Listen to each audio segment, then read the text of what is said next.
আমলে সালেহ অর্থ কি? নেক আমল। আমলে সালেহ অর্থ কি?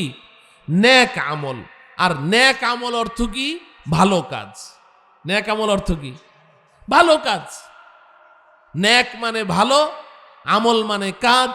নেক আমল ভালো কাজ। আমলে সালেহ, সালেহ মানে ভালো, আমল মানে কাজ। আমলে সালেহ মানে ভালো কাজ। একদম সহজ কথা, যে তুমি পুরুষ হও আর মহিলা হও, তুমি নেক আমল করো। আর কিসের সাথে করতে হবে? ঈমানের সাথে। বলেন না কিসের সাথে? ঈমান ছাড়া যদি কেউ নেক আমল করে কোনো কাজ হবে? একজন মানুষের ঈমান নেই, সে সারা জীবন নেক আমল করেছে, সারা জীবন সে নেক আমল করেছে, কোনো পাপ করে নাই, সে কোনো কাজ হবে না, কোনো কাজ হবে না। ঈমানের সাথে করতে হবে। তো আল্লাহ রাব্বুল আলামিন বলছেন, এ আমার বান্দা, এ আমার বান্দি, দুইটা কাজ তোমার। তুমি আমলে সালেহ করবে, নেক আমল করবে। কিসের সাথে করবে? ঈমানের সাথে করবে। বাস এই দুইটা কাজ যদি তুমি করো, তাহলে হেদায়েত নামের ব্যবস্থাপত্র তোমার গ্রহণ করা হয়ে গেছে। আমার পক্ষ থেকে প্রদত্ত হেদায়েত নামের ব্যবস্থাপত্র এই দুই কাজের নাম। কয় কাজের নাম? আমার প্রিয় ভাইয়েরা, এখন প্রশ্ন হলো যে হুজুর, ঈমান তো বুঝি কিছু আকীদা বিশ্বাসকে ঈমান বলা হয়, বিশুদ্ধ কিছু আকীদা বিশ্বাসের নাম ঈমান, কিন্তু নেক আমলটা কি? নেক আমল কি? নেক আমল মানে ভালো কাজ। বলবেন যে হুজুর তাহলে তো বুঝলামই, ভালো কাজ করব। না, নেক আমলের অর্ধেক অর্থ আমরা বুঝি আর অর্ধেক অর্থ বুঝি না। শয়তান আমাদেরকে বুঝতে দেয় না। এই যে আমি নেক আমল বারবার বলছি, আমলে সালেহ বলছি, ভালো কাজ বলছি, আপনাদের ব্রেনে কি চিন্তা হচ্ছে? যে নেক আমল করতে হবে আজকে থেকে, তার মানে কি আজকে থেকে 5 ওয়াক্ত নামাজ সময় মতো পড়তে হবে। বলেন ঠিক কিনা? 5 ওয়াক্ত নামাজ সময় মতো পড়া, এটা নেক আমল কিনা? নেক আমল। সামনে রমাজানুল মুবারক আসছে, রমজান মাসের প্রতিটি রোজা আমাকে রাখতে হবে, নেক আমল কিনা? নেক আমল। জাকাত ফরজ হলে পাই পাই হিসাব করে জাকাত দিতে হবে, নেক আমল কিনা? নেক আমল। হজ ফরজ হলে হজ আদায় করতে হবে, নেক আমল। কোরআন তেলাওয়াত করতে হবে, নেক আমল। জিকির করতে হবে, নেক আমল। তসবিহ তাহলিল পড়তে হবে, নেক আমল। দান খয়রাত করতে হবে, নেক আমল। অন্যের উপকার করতে হবে, নেক আমল। বড়দেরকে শ্রদ্ধা করতে হবে, নেক আমল। ছোটদেরকে স্নেহ করতে হবে, নেক আমল। এগুলো আমাদের কিন্তু বুঝে আসে, এগুলো আমাদের বুঝে আসে। আমি বলার সাথে সাথে এগুলো আপনারা ঠিকই বুঝছেন যে হুজুর এগুলো নেক আমল, তাহলে আজকে থেকে আমি নেক আমল করব ইনশাআল্লাহ। কিন্তু আমার প্রিয় ভাই, এগুলো নেক আমল বটে, কিন্তু এগুলো হলো অর্ধেক। এগুলো কি? অর্ধেক। আর অর্ধেক কি? ওই অর্ধেক শয়তান আমাদেরকে বুঝতে দেয় না। ওই জায়গাটা হলো আমাদের মূল সমস্যাটা। সেটা কি? যে নেক আমল অর্থ হলো যেমন কিছু কাজ করতে হবে, কিছু কাজ করার নাম যেমন নেক আমল, এমন কিছু কাজ ছেড়ে দেওয়ার নামও নেক আমল। কিছু কাজ ছেড়ে দেওয়ার নামও নেক আমল। আল্লাহর ভয়ে 5 ওয়াক্ত নামাজ সময় মতো পড়া যেমন নেক আমল, যেমন ফরজ, আল্লাহর ভয়ে মিথ্যা কথা ছেড়ে দেওয়াও ফরজ, ওটাও নেক আমল। নেক আমল কিনা? মিথ্যা কথা ছেড়ে দেওয়া এটা কি? ফরজ। আল্লাহর ভয়ে নামাজ পড়া যেমন ফরজ, নেক আমল। আল্লাহর ভয়ে মদ পান করা ছেড়ে দেওয়া, এটাও ফরজ, এটাও নেক আমল। ঠিক কিনা বলেন? এই আমরা নেক আমল অর্ধেক বুঝি, করণীয়গুলো বুঝি যে এটা করতে হবে, এটা করতে হবে, এটা করতে হবে, কিন্তু নেক আমল যে আরো কতগুলো আছে, এটা ছাড়তে হবে, এটা ছাড়তে হবে, এটা ছাড়তে হবে, এটা আমরা বুঝতে চেষ্টা করি না। শয়তান আমাদেরকে ভুলিয়ে রাখে। এজন্য সমাজে দেখা যায় এমন কিছু মানুষও আছে যারা নামাজও পড়ে, আবার বাজারে গিয়ে মার্কেটে গিয়ে ভেজাল মাল বিক্রি করে। আছে না নাই? নামাজও পড়ে, সারাদিন মিথ্যা কথা বলে, নামাজ পড়ে, মদ পান করে, নামাজ পড়ে, সুদ খায়, ঘুষ খায়, জুয়া খেলে, অন্যের সম্পদ লুট করে, অন্যের উপর জুলুম করে। এমন আছে না নাই? আছে। কারণ কি? কারণ হচ্ছে সে নেক আমলের অর্ধেক বুঝে আর অর্ধেক বুঝে না। সে মনে করে নেক আমল মানে কিছু কাজ করা, নামাজ রোজা হজ যাকাত এগুলা হলো নেক আমল। কিন্তু এই যে গুনাহগুলো, এই গুনাহগুলো ছেড়ে দেওয়াও যে নেক আমল, এটা তার মাথায় ঢুকে নাই। আমি আপনাদের সম্মুখে এই কথাটা বোঝানোর জন্য নবী পাক সাল্লাল্লাহু আলাইহি সাল্লামের একখানা হাদিস পড়েছি, বুখারী শরীফের 7 নম্বর হাদিস। বুখারী শরীফের কয় নম্বর হাদিস? 7 নম্বর হাদিস। নবীজি সাল্লাল্লাহু আলাইহি ওয়াসাল্লাম ইরশাদ করেন, আল ঈমানু বিদউ ওয়া সিত্তুনা শু'বা ওয়া ফি রিওয়ায়াতিন ওয়া সাবউনা শু'বা ওয়াল হায়াউ শু'বাতুম মিনাল ঈমান। নবীজি বলেন, এই আমার উম্মত শোনো, ঈমান নামের যেই গাছটি আছে, ঈমান নামের যে বৃক্ষটি আছে, ঈমান নামের বৃক্ষের 70-এর অধিক ডালপালা আছে। ঈমান নামের বৃক্ষের ডালপালা কয়টি? 70-এর অধিক। বিজউ ওয়া সাবউনা শু'বা। ঈমান একটা গাছ, একটা বৃক্ষ। তুমি যখন কালিমায়ে তয়্যিবা লা ইলাহা ইল্লাল্লাহু মুহাম্মাদুর রাসূলুল্লাহ আশহাদু আল্লা ইলাহা ইল্লাল্লাহু ওয়াহদাহু লা শারীকা লাহু ওয়া আশহাদু আন্না মুহাম্মাদান আবদুহু ওয়া রাসূলুহু, এই কালিমায়ে শাহাদাত যখন পড়েছো যে আমি সাক্ষ্য প্রদান করছি আল্লাহ ছাড়া কোনো মাবুদ নেই, যিনি এক অদ্বিতীয়, যার কোনো শরিক নেই, এবং আমি এই সাক্ষ্য প্রদান করছি হযরত মুহাম্মদ মুস্তাফা সাল্লাল্লাহু আলাইহি ওয়াসাল্লাম আল্লাহ পাকের রাসূল এবং নবী, এই সাক্ষ্য প্রদান করে তুমি ঈমান নামের বৃক্ষের দানাটা তোমার কলবের মধ্যে তুমি রোপণ করেছো, কলবের মধ্যে রোপণ করেছো। এরপরে এখানে একটা বৃক্ষ, একটা গাছ উদ্গত হয়েছে, সেই গাছটা হচ্ছে তোমার ঈমান নামের বৃক্ষ। এখন এই বৃক্ষের ডালপালা কয়টি? 70-এর অধিক। বলেন না কয়টি? এখন বুঝেন, আমরাও তো অনেক গাছপালা দেখি আশেপাশে, আম গাছ, জাম গাছ, কাঁঠাল গাছ, লিচু গাছ, অনেক গাছপালা আছে না? আচ্ছা বলেন তো দেখি, এই সমস্ত গাছের মধ্যে যে ডালা থাকে, অনেকগুলো ডালা থাকে, সবগুলো ডালপালা কি এরকম মোটা মোটা হয়? না, একটা গাছের মধ্যে 2টা বা 3টা মোটা ডালা থাকে, আর বাকি সব চিকন চিকন ডালা থাকে ওটার মধ্যে, তাই না?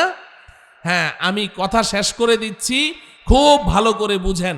ঈমান নামের বৃক্ষের যে 70-এর অধিক ডালপালা আছে না, এগুলো সব মোটা মোটা ডালপালা না। ঈমান নামের বৃক্ষের মোটা ডালা হলো 2টা। মোটা ডালা কয়টা? 2টা। খুব মনে রাখবেন। এই ধরেন আমার বডিটা, এটা হলো ঈমান নামের একটা বৃক্ষ। এরপরে এটার, এই ছেলে এই শোনো, বারবার একবার এইদিকে একবার এইদিকে, কি শুরু করছে? ঈমান নামের বৃক্ষের মোটা ডালা কয়টা? 2টা। একটা ডালার নাম হলো করার কাজ করতে হবে। বলেন, এই মোটা ডালাটার নাম কি? করার কাজ। এটার নাম হলো ছাড়ার কাজ, ছাড়তে হবে। বলেন, ছাড়ার কাজ ছাড়তে হবে। এই 2টা হলো মোটা ডালা, করার কাজ করতে হবে, ছাড়ার কাজ। এখন এই যে করার কাজ করতে হবে মোটা ডালাটা আছে, এটার মধ্যে অসংখ্য ছোট্ট ছোট্ট ডালা আছে। করার কাজ করতে হবে কি কি? নামাজ পড়তে হবে, রোজা রাখতে হবে, হজ করতে হবে, যাকাত দিতে হবে, কোরআন তেলাওয়াত করতে হবে, জিকির আজকার করতে হবে, তাসবিহ তাহলিল পড়তে হবে, দান খয়রাত করতে হবে। এই করতে হবে করতে হবে করতে হবে, পড়তে হবে, চলতে হবে, ধরতে হবে, এগুলো সব হচ্ছে এই মোটা ডালাটার মধ্যে, এই চিকন চিকন সব ডালা। আর আরেকটা ডালা যে আছে, ছাড়ার কাজ ছাড়তে হবে, এটার মধ্যে এখন অসংখ্য ডালা আছে। মিথ্যা কথা ছাড়তে হবে, মদ পান ছাড়তে হবে, সুদ খাওয়া ছাড়তে হবে, ঘুষ খাওয়া ছাড়তে হবে, চুরি করা ছাড়তে হবে, ব্যভিচার করা ছাড়তে হবে, ছিনতাই করা ছাড়তে হবে, ডাকাতি করা ছাড়তে হবে, জুয়া খেলা ছাড়তে হবে, পরনারীর দিকে দৃষ্টি দেওয়া ছাড়তে হবে, মোবাইলে অশ্লীল ছবি দেখা ছাড়তে হবে, গান শোনা ছাড়তে হবে, গীবত শেকায়েত করা ছাড়তে হবে, অন্যের মনে আঘাত দেওয়া ছাড়তে হবে। এই ছাড়তে হবে ছাড়তে হবে, এগুলা সব হলো এই ডালাটার মধ্যে। এখন আপনি যদি বলেন যে হুজুর আমি তো নামাজি, আমি তো রোজাদার, আমি তো নামাজ রোজা করি, আপনি করার কাজগুলো করছেন করছেন, ছাড়ার কাজ ছাড়ছেন না, তাহলে তো আপনি অর্ধেক ইমানের কি আছে আপনার মধ্যে, অর্ধেক আছে। আর অর্ধেক আমাদের মুসলমানদের বর্তমান সময়ে সবচেয়ে মেজর প্রবলেম হলো এটা, আমরা করার কাজ তো করতে রাজি আছি, কিন্তু ছাড়ার কাজ ছাড়তে রাজি নাই। ছাড়ার কাজ ছাড়তে রাজি নাই। আমি যদি এখন কোনো যুবককে বলি তোমাকে এই পুরস্কার দিব, তুমি প্রতিদিন 10 রাকাত নফল নামাজ পড়বে কিংবা 20 রাকাত নফল নামাজ পড়বে, ও রাজি হয়ে যাবে। কিন্তু যদি বলি যে তোমার কাছে যে টাচ মোবাইলটা আছে, আজকে থেকে ওই মোবাইলটা আর টাচ করবে না, ও বলবে যে হুজুর সালাম, এটা পারবো না। ঠিক কিনা বলেন? ও আমার প্রিয় ভাইয়েরা, এই হচ্ছে আমাদের মূল সমস্যাটা। আমরা ছাড়ার কাজ ছাড়তে রাজি না, করার কাজ তো করতে প্রস্তুত, ছাড়ার কাজ ছাড়তে রাজি না। কিন্তু আমি আপনাদেরকে বলে যাই, আমার প্রিয় যুবক ভাইয়েরা, যারা আমার সামনে বসে আছো আর যারা দূরে বসে শুনছো, আমি তোমাদের সবাইকে বলে যাই, পর্দার আড়ালে মায়েরা বোনেরা আপনাদেরকেও বলে যাই যে করার কাজ করা এটা তো গুরুত্ব আছেই, তার চেয়েও আরো অধিক গুরুত্ব হলো ছাড়ার কাজকে ছেড়ে দেওয়া। আপনি যদি করার কাজগুলো শুধু করছেন, ছাড়ার কাজ ছাড়ছেন না, তাহলে রেজাল্ট জিরো। রেজাল্ট কি? জিরো। আমি এটার একটা উদাহরণ দেই। দুই বন্ধু মাছ মারতে গেছে। দুই বন্ধু কি করতে গেছে? মাছ মারতে গেছে। এখন মাছ মেরে যেই পাত্রের মধ্যে মাছ রাখে ওটাকে কি বলে? পাতিল। পাতিল তো সবাই কয়, আপনাদের আঞ্চলিক কোনো ভাষা নাই? ডুলা, খালই, খোলই। আচ্ছা, খোলই। খোলই বুঝেন সবাই? আচ্ছা, আমাদের কুমিল্লার ভাষায় বলে ডুলা। আচ্ছা, খালই, আপনারটাই কই, খালই। এখন দুই বন্ধু মাছ মারতে গেছে। দুইজনের কাছে দুইটা জাল আছে, আবার খালই আছে। এখন এক বন্ধু, ও যেই জায়গায় মাছ মারছে, ও খালি জাল ফিকলে জাল ভরে ভরে মাছ উঠে, জাল ভরে ভরে মাছ উঠে। আর আরেক বন্ধু আছে, ও জাল ফিকে 2-3 বার জাল ফিকলে 1-2টা মাছ পায়, বেশি মাছ পায় না। ভালো করে খেয়াল করেন। তো এখন যেই বন্ধু জাল ফিকলেই খালি জাল ভরে মাছ উঠে, জাল ফিকলে জাল ভরে মাছ উঠে, এই বন্ধু জালের মাছগুলো যেই খালের মধ্যে রাখে না, খালের তলার মধ্যে এত বড় একটা ছিদ্রি। আর যেই বন্ধু 2-3 বার জাল ফিকলে 2-1টা মাছ পায়, ওর খালইটা ভালো, কোনো ছিদ্রি টিদ্রি নাই। এবার আপনারা বলেন, সন্ধ্যাবেলা এই দুই বন্ধুতে মাছ মারা শেষ করে খালই নিয়ে বাড়িতে গেল। যেই বন্ধুর জাল ভরে ভরে মাছ উঠলো, ওর খালের মধ্যে মাছ আছে কয়টা? একটাও নাই। আর যেই বন্ধু ওই 2-3 বার ফিকলে 2-1টা করে মাছ পেয়েছে, তার খালের মধ্যে যেই কয়টা মাছ পেয়েছে সব ঠিকঠাক আছে না নাই? এই দৃষ্টান্তটা যদি আপনার আকলে ঢুকে, তাহলে আমি আপনাদেরকে একটা হাদিস বলি। নবীজি সাল্লাল্লাহু আলাইহি সাল্লাম একটা ভয়ঙ্কর হাদিস বলেছেন, ভয়ঙ্কর কথা। ছোট্ট একটা হাদিস, তবে বড় ভয়ঙ্কর। নবীজি বলেন, রুব্বা কাসিয়াতিন ফিদ দুনিয়া আরিয়াতুন ফিল আখিরাহ। এই হাদিসের মুহাদ্দিসিনে কেরাম 3টা ব্যাখ্যা করেছেন, আমি একটা ব্যাখ্যা আপনাদেরকে বলি। নবীজি বলেন, রুব্বা কাসিয়াতিন ফিদ দুনিয়া আই আমিলাতিন ফিদ দুনিয়া আরিয়াতুন ফিল আখিরাহ আই খালিয়াতুন আনিস সাওয়াবি ফিল আখিরাহ। নবীজি বলেন, এই দুনিয়াতে অনেক পুরুষ, অনেক মহিলা প্রচুর আমল করে, প্রচুর আমল করে। ফরজ, ওয়াজিব, সুন্নত এটা তো আছেই, নফল ইবাদত প্রচুর করে, প্রচুর নফল নামাজ পড়ে, প্রচুর নফল রোজা রাখে, দান খয়রাত করে, কোরআন তেলাওয়াত করে, জিকির আজকার করে, প্রচুর নফল আমল করে।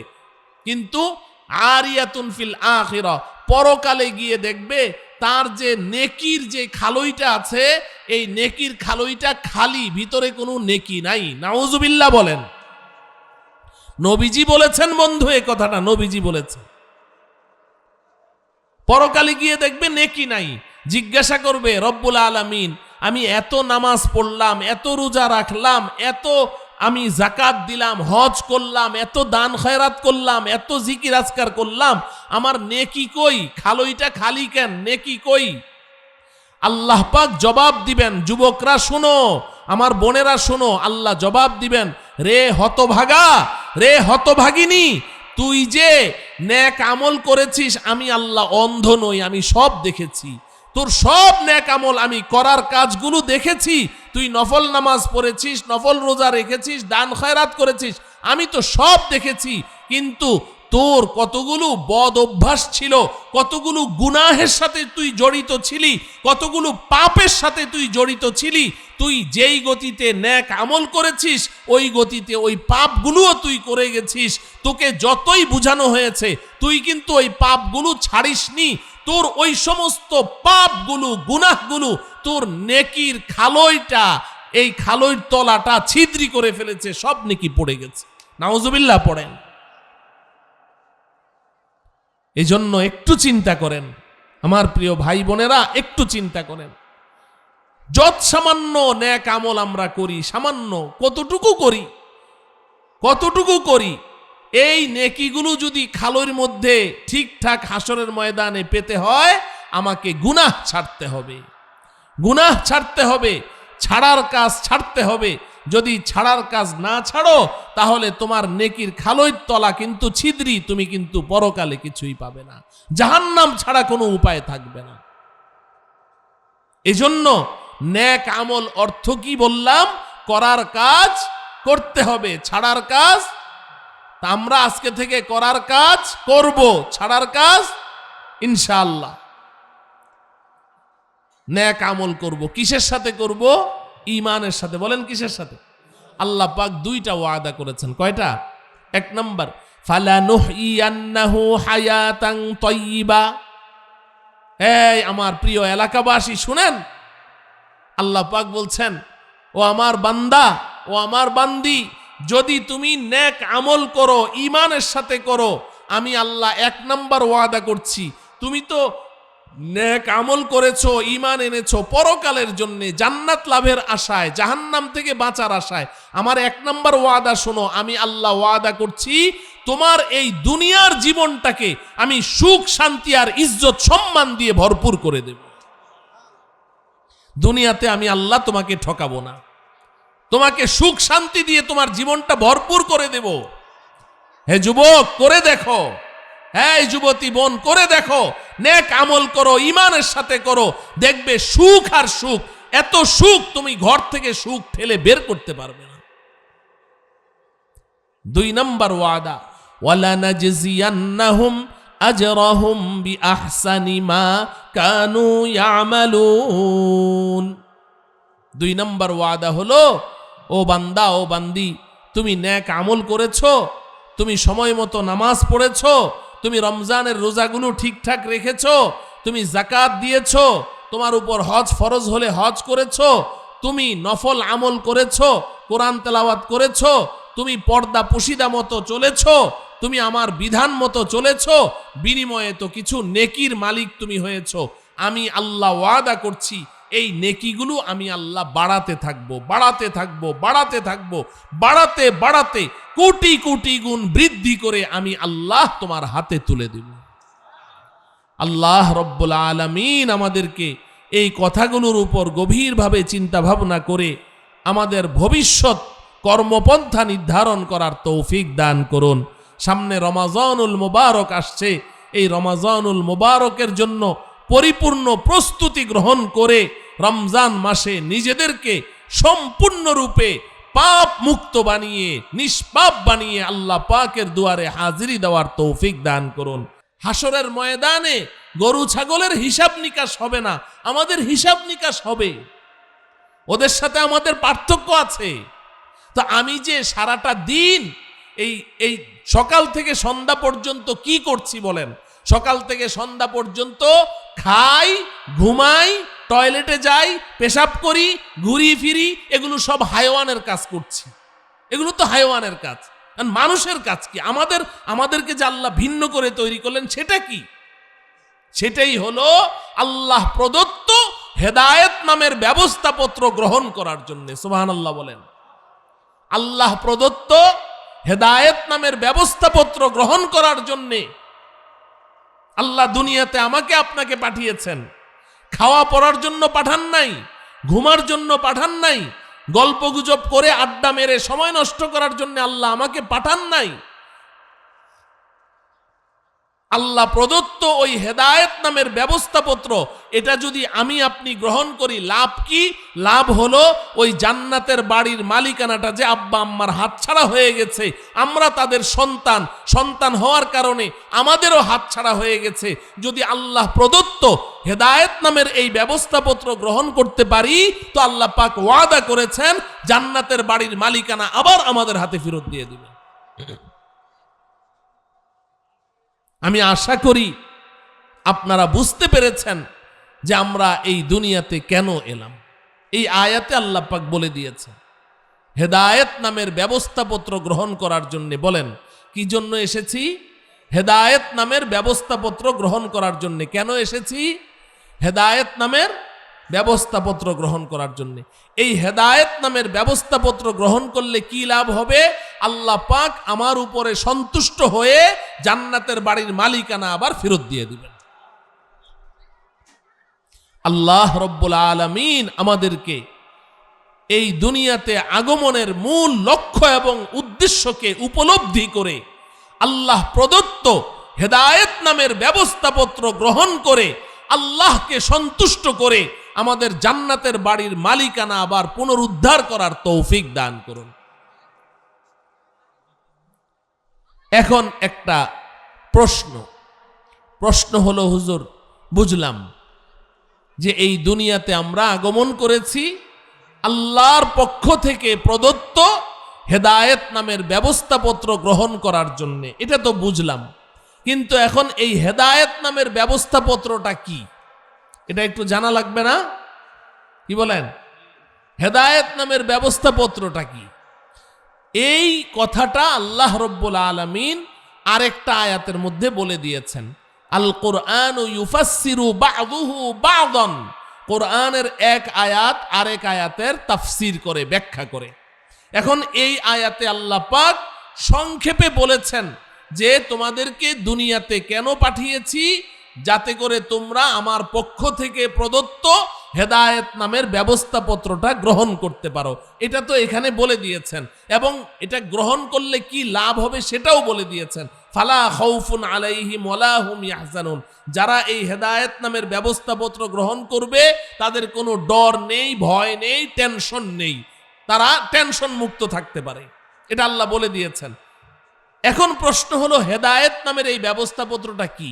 আল্লাহ পাক অন্য আয়াতে বলছেন, মান আমিলা সালিহাম মিন যাকারিন আও উনসা ওয়া হুয়া মুমিন ফালানুহয়িয়ান্নাহু হায়াতান তাইয়্যিবাহ ওয়া লানাজজিয়ান্নাহুম আজরাহুম বিআহসানি মা কানু ইয়ামালুন। আল্লাহ রব্বুল আলামিন বলেন, এই দুনিয়ার মানুষ, তুমি পুরুষ হও আর মহিলা হও, মিন জাকারিন আও উনসা, তুমি জাকার হও আর উনসা হও, পুরুষ হও আর মহিলা হও। ও আমার প্রিয় ভাইয়েরা, প্রিয় মায়েরা, বোনেরা, আল্লাহ পাক দেখেন আপনাকে যখন নামাজের কথা বলেছেন তখন কিন্তু নারী পুরুষ উভয়কে ডাক দেন নাই, শুধু পরিষ্কার এক কথায় বলে দিয়েছেন তোমরা নামাজ পড়ো, আকিমুস সালাহ, তোমরা নামাজ পড়ো। এই তোমরার মধ্যে নারীও আছে, পুরুষও আছে, আলাদাভাবে বলেন নাই এই পুরুষেরা তোমরা নামাজ পড়ো, এই মহিলারা তোমরা নামাজ পড়ো, আলাদাভাবে বলেননি।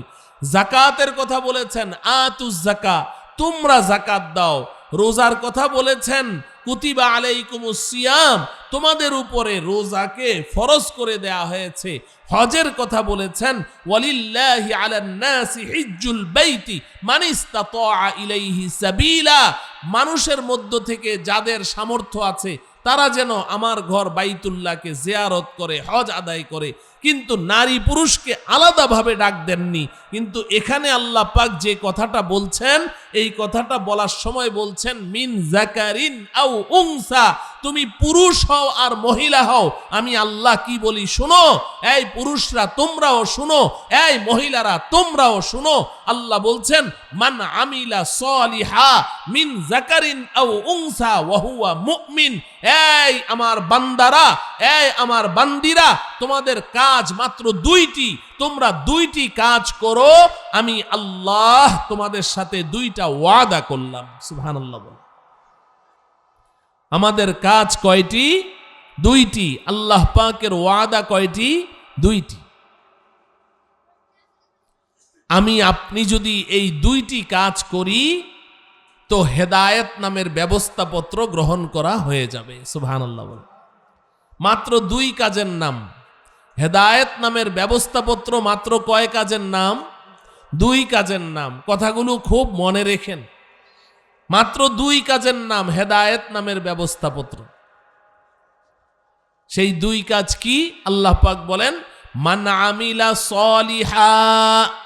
এক নাম্বার হলো, ও আমার বান্দা, ও আমার বান্দি, তোমরা আমলে সলেহ করবে। কি করবে? আমলে সলেহ করবে। আমার সাথে শব্দটা বলতে হবে, আমলে সলেহ। বলেন কি করবে? আমলে সলেহ করবে। মান আমিলা সলিহা, তোমরা আমলে সলেহ করবে।